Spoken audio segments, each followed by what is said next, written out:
O homem tem livre-arbítrio, tem direito de escolha. Por que não ensinar nas escolas o problema que se dá para uma gravidez indesejada? Por que a gente só quer atacar o resultado e não o preventivo? Pastor, é evidente que o aborto, mesmo aqueles que entendem que há casos em que o aborto deva ser feito, abominam o aborto. Não existe ninguém a favor do aborto. Aqueles não, a favor do aborto não. A favor do aborto eu não conheço. Existem aqueles que acham que o aborto é um mal necessário, né? Não a favor do aborto. O aborto, evidentemente, é uma coisa em si negativa, isso é fora de questão. Agora, o senhor sabe que a questão do aborto veio para ficar. Ela está aí, pode virar um plebiscito no Brasil, e isso vai ser discutido cada vez mais, e não se vê uma solução muito clara para isso. No caso da sua igreja, o senhor está pensando em fazer um proselitismo organizado? Os evangélicos, de um modo geral, são contra o aborto? Estão mobilizados nesse sentido? Na sua maioria quase que absoluta, os evangélicos são contra o aborto. Aí eu entro para a vertente teológica, certo? Eu até aqui discuti aqui uma questão científica. E abrangendo que é uma teologia cristã. De que se trata aqui? Deus trata com o feto com pronomes pessoais na Bíblia. Você sabia que no Antigo Testamento, em Êxodo capítulo 21, quando o homem brigava com o outro, olha que coisa interessante, quando o homem brigava, o pau quebrou, esbarrava numa mulher grávida, e ela começava a questão do parto, e a criança nascesse viva, o cara pagava uma multa. Se num acidente de briga entre homens, a criança nascesse morta, está lá a sentença. Vida por vida. Esaú e Jacó, se não me engano, trata, olha, Esaú e Jacó brigaram. Mitre, há uma coisa tão linda, um salmo tão lindo na Bíblia, que é o 139, que diz assim: de modo tão terrível e maravilhoso eu fui formado. As tuas obras são maravilhosas, a minha alma o sabe muito bem. Os teus olhos viram o meu corpo ainda informe. Está falando da forma embrionária, até a 3ª e 4ª semana não tem forma.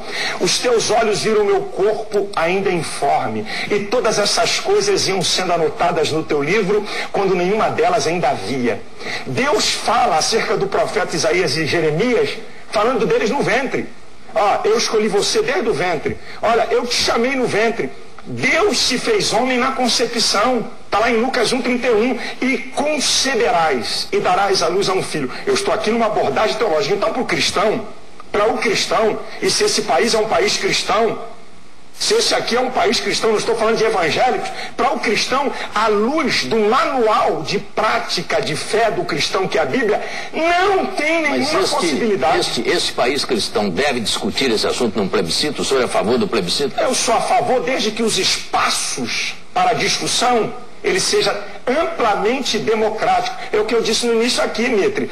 Se tudo que a emissora fizesse o que a Band faz, para que as pessoas possam ouvir o outro lado. Agora eu pego páginas de jornal que vem 3 páginas na defesa do aborto e 1/4 para um padre ou um pastor com apenas um aspecto religioso sem nenhum valor. Essa que é a questão, Mitre. Se vai ter um espaço real e democrático. Outra coisa, Mitre, eu queria fazer o seguinte: eu queria que botassem para que toda mulher visse o filme O Grito Silencioso, a luta de um feto para não morrer. E é uma coisa que eu falo assim, é tão estúpido o que eu vou dizer. Vamos o aborto é necessário. Vamos fazer o seguinte: deixa a criança nascer e entrega um porrete à mãe e diz assim: olha, minha filha, tá aqui, mata. Pronto, fica tranquilo. Olha, deixa a criança nascer, dá um porrete na tua mão, você não quer o filho, e você dá uma paulada na cabeça. O ser humano, ele esconde as suas mazelas, isso é, aquilo que eu não vejo, eu não sou responsável. Esse é o grande engano. Eu não estou vendo, então eu não sou responsável. É responsável sim, amigo.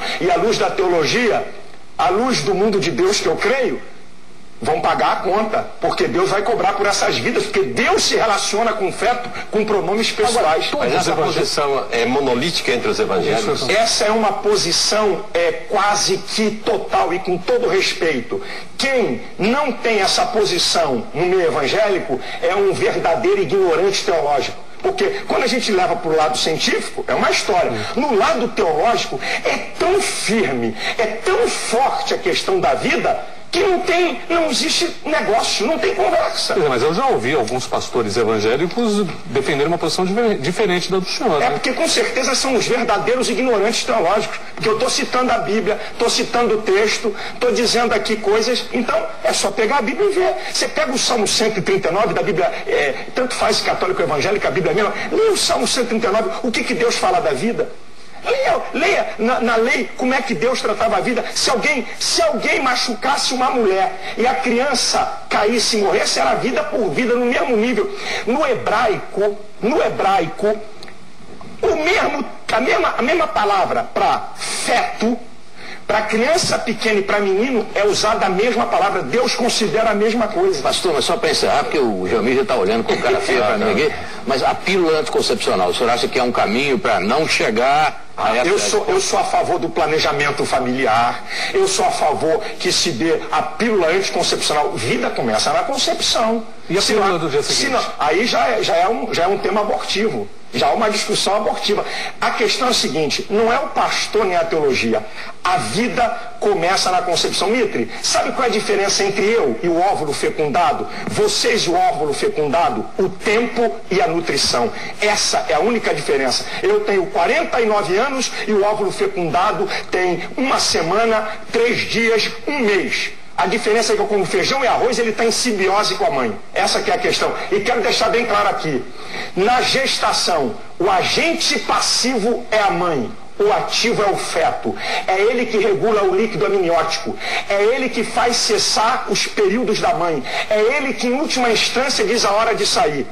É ele que se protege com a cápsula para não ser expulso do corpo da mulher. Não é a mulher o agente ativo na gestação, é o feto, para mostrar a independência daquele ser que está na mulher.